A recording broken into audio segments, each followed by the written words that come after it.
Hello guys, আজ সকালে আমার 10,000 সাবস্ক্রাইবার হয়েছে। তো আমি নিজেও জানি না, আমার ভাগনা আমাকে এসে বলছে কি মামা তোমার সাবস্ক্রাইব হয়েছে 10,000। আমি এসে দেখলাম তো হ্যাঁ, আমার সাবস্ক্রাইব হয়েছে 10,000। তারপর আমাকে বলছে কি মামা তুমি কেক কাটবা না? তো বলি হ্যাঁ কেক কাটবো। তো আমি বলছে কখন কাটবা, রাতে না সকালে? তো আমি বললাম রাতে 8টার দিকে। তারপর 8টার সময় আমার ভাগনা কেক নিয়ে এসে আমাকে ফোন করে ডাকছে।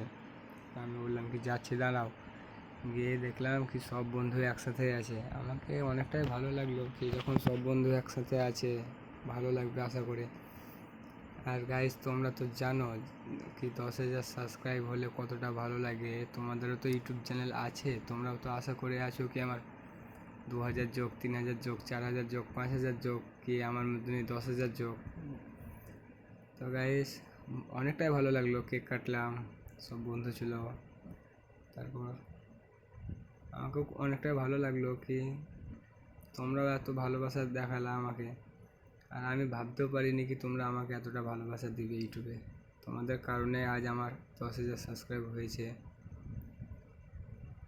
তো আমি এই সেলিব্রেট করতে চাইছিলাম না কি, কারণ আমার ইউটিউব ফ্যামিলি আমাকে সাপোর্ট করেছে, আমার বন্ধু না। তো আমি ভাবছিলাম কি কেক কাটবো না, আমার ভাগনা আমাকে তাও জোর করলো কি না মামা আপনাকে কেক কাটতে হবে। তাই আমি বলি ঠিক আছে তুমি আসবা, আমি